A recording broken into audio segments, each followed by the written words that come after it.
My full name is Alia Kalisa with NPM 2541269 from class AKT 25A.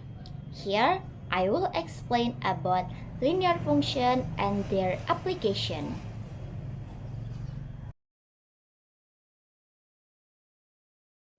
Yang pertama, kita harus tahu dulu apa itu fungsi linear. Fungsi linear adalah fungsi polinomial berderajat 1 yang berarti variabel bebasnya hanya berpangkat tertinggi 1. Fungsi ini merupakan salah satu konsep matematika yang paling sederhana dan yang paling sering diterapkan karena grafiknya selalu berupa garis lurus dengan kemiringan atau gradien yang konstan. Pada dasarnya, definisi dari fungsi linear adalah relasi yang memasangkan setiap anggotanya yang ada di himpunan A dengan yang ada di himpunan B. Semua anggota yang ada di himpunan A harus berpasangan dengan anggota yang ada di himpunan B. Fungsi linear ini disebut juga dengan persamaan garis lurus atau PGL. Seperti yang telah diungkapkan sebelumnya, fungsi dalam matematika akan berkaitan dengan unsur pembentukannya, yakni berupa variabel, koefisien, dan konstanta. Jadi, fungsi linear adalah suatu fungsi yang berbentuk garis secara garis lurus.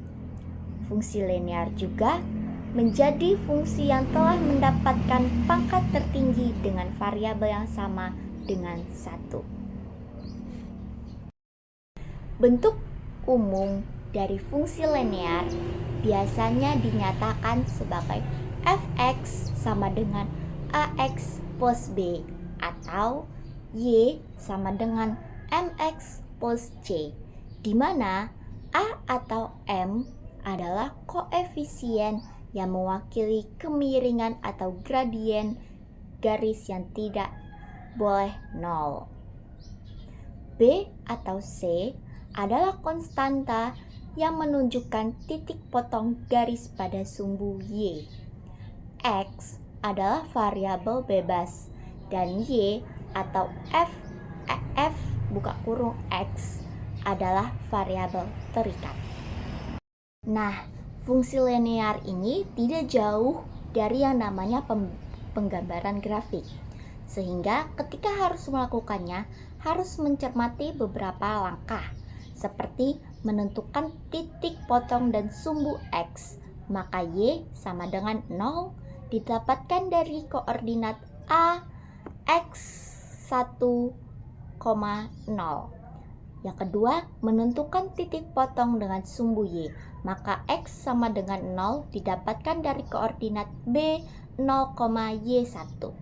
Yang ketiga, menghubungkan dua titik A dan B sehingga akan membentuk garis lurus persamaan linear yang kemudian ditulis dengan Y sama dengan AX plus B. Apabila B bernilai positif, maka fungsi linear akan dilukis garis dari kiri bawah ke kanan atas.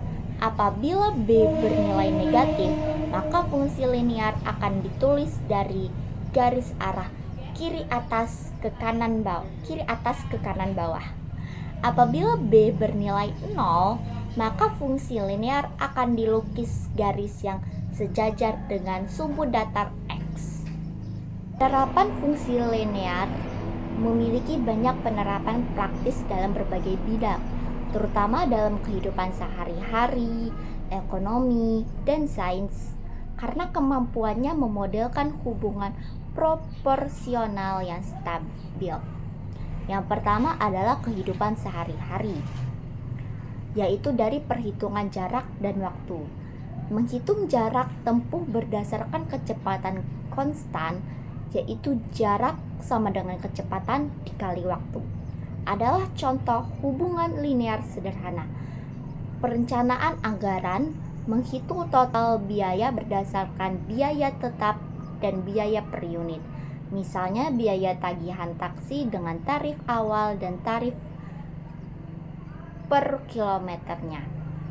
perhitungan tarif itu menentukan tarif layanan seperti biaya parkir per jam atau biaya penggunaan data seluler per gigabyte. Yang kedua itu ekonomi dan bisnis. Fungsi linear sangat fundamental dalam analisis ekonomi karena banyak masalah bisnis yang dapat disederhanakan menjadi model linear. Fungsi permintaan dan penawaran. Dalam ekonomi mikro, hubungan antara jumlah barang yang diminta atau ditawarkan dengan jumlah harga seringkali dimodelkan menggunakan fungsi linear. Analisis ini membantu dalam menentukan titik impas atau break-even point. Pajak dan investasi.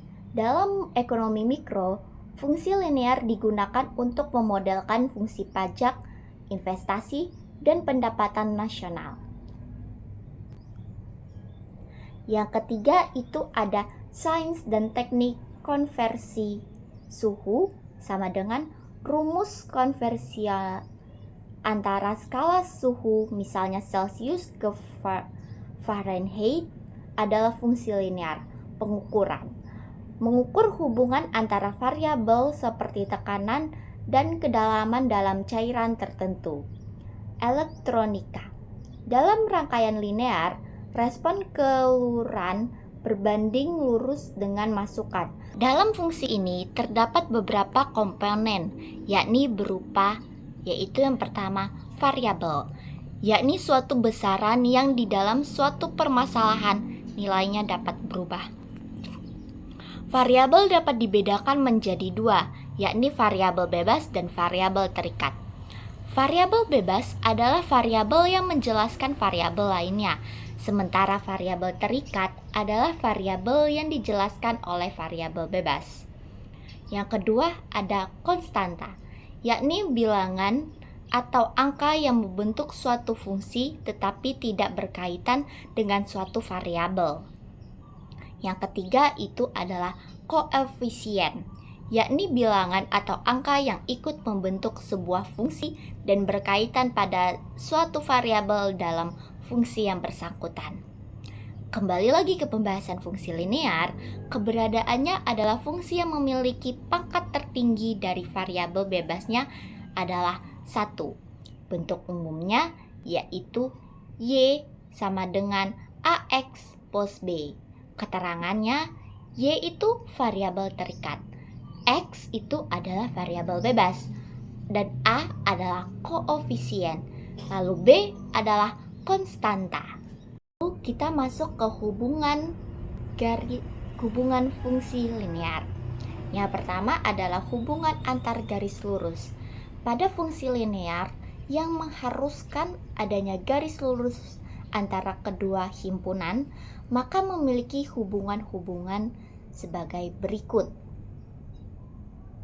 Yang pertama itu adalah dua garis saling berhimpit. Dua garis lurus akan saling berhimpit satu sama lain apabila terdapat persamaan garis satu yang mana merupakan persamaan garis lainnya. Yang kedua, ada dua garis saling sejajar. Dua garis lurus akan sejajar satu sama lain jika kemiringan garis atau gradien kedua garis tersebut memiliki nilai yang sama besar. Yang ketiga adalah dua garis saling berpotongan. Dua garis akan saling berpotongan satu sama lain jika memiliki nilai yang sama besar. Yang terakhir ada dua garis saling berpotongan tegak lurus. Dua garis akan saling berpotongan tegak lurus satu sama lain jika kemiringan kedua garis tersebut saling berkebalikan dengan tanda yang berlawanan. That the explanatory material that I explained is complete.